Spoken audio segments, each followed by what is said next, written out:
Loan का ब्याज होता है उसका दर कम करना, ये सब कुछ अगली बार वाजपेयी ने किया है, मगर वो पर्याप्त नहीं है। और तीसरा पॉइंट है स्वामीनाथन कमीशन सिफारिश को अमल करना। कृषि के लिए जो लागत खर्चा होता है उसके साथ 50% जोड़ के किसानों को अपना फसल के लिए मूल्य दाम निर्धारित करते समय यही फार्मूला अपनाना चाहिए। और पूरा भारत को, इंडिया को अटक से लेकर कटक तक, कन्याकुमारी से लेकर काश्मीर तक, शहरी भारत को एक ही food zone, India as one food zone declare करना चाहिए। जिले जिले के बीच में, प्रदेश प्रदेश के बीच में जो पाबंदियां है, एग्रीकल्चर रेस्ट्रिक्शंस है फूड ग्रेन मूवमेंट का, उसको समाप्त करना चाहिए। साथ ही साथ मित्रों, एग्रीकल्चर इनकम इंश्योरेंस होना चाहिए। हमारा सरकार ने, राजनाथ सिंह जी कृषि मंत्री रहते हुए एग्रीकल्चर इंश्योरेंस इनकम स्कीम उन्होंने लागू किया, मगर वो पूरी ठीक तरफ से अमल हो पाए। इसके लिए इसके ऊपर ध्यान देना चाहिए।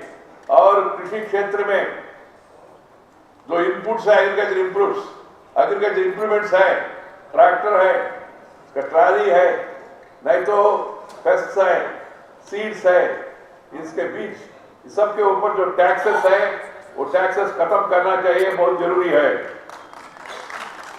और नेक्स्ट पॉइंट, इस देश में जो किसान को जो ऋण देते हैं वो ऋण का ब्याज केवल 4% होना चाहिए।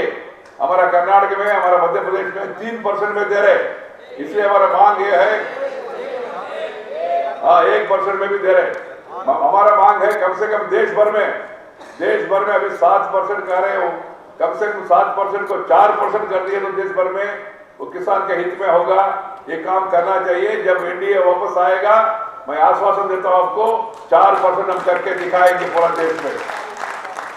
वो केवल कोऑपरेटिव लोन पे प्रदेश सरकारें जो दे रहे हैं, मगर ये कमर्शियल बैंक्स का जो ऋण देते हैं उसके ऊपर भी यही सीलिंग होना चाहिए, 4% से ज्यादा नहीं होना चाहिए।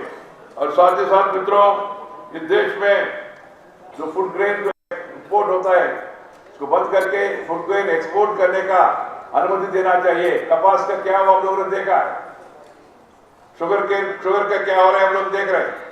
इसलिए जितना देश के लिए चाहिए उतना सरकार किसानों को सही कीमत देके प्रोक्यूर करके आपके पास रख के बाकी को फॉरेन कंट्रीज को एक्सपोर्ट करने के लिए अनुमति देना चाहिए। वॉच के लिए एक्सपोर्ट है, माइक के लिए एक्सपोर्ट है, शर्ट के लिए एक्सपोर्ट है, टर्बन के लिए भी एक्सपोर्ट है, मगर किसानों का जो फसल के लिए एक्सपोर्ट की अनुमति क्यों नहीं देते, इसका कोई समाधान नहीं है सरकार के पास। इसलिए इंटरनल रेस्ट्रिक्शंस रिमूव करना और एक्सपोर्ट के ऊपर जो पाबंदी है वो पाबंदी हटाना, ये भी बहुत जरूरी है। और साथ ही साथ मित्रों, मेरा कहना यह है, गोदाम के बारे में देश भर में बहुत चर्चा हो रही है। पर्याप्त गोदाम नहीं है हमारे पास। फूड कॉर्पोरेशन ऑफ इंडिया ने गत 7.5 साल, ये यूपीए सरकार के जमाने में 1 टन मेट्रिक टन का कैपेसिटी उन्होंने बढ़ाया नहीं। इसलिए हमारा मांग ये होना चाहिए, हर एक तहसील में, हर एक जिला केंद्र में गोडाउन का निर्माण होना चाहिए। इसमें पब्लिक प्राइवेट पार्टनरशिप होना चाहिए, ये भी बहुत जरूरी है। मित्रों, जब तक ये रेस्ट्रिक्शंस रिमूव नहीं करेंगे एक्सपोर्ट के संदर्भ में और इंटरनल मूवमेंट के संदर्भ में, तब तक किसान के साथ न्याय नहीं होगा। किसान परेशान है, किसान आत्महत्या कर रहे हैं। आप लोग ने देखा होगा, हम राजनीति नहीं करना चाहते मगर ये सच है, इस सरकार का गलत नीति के कारण से किसानों को नुकसान हो रहा है।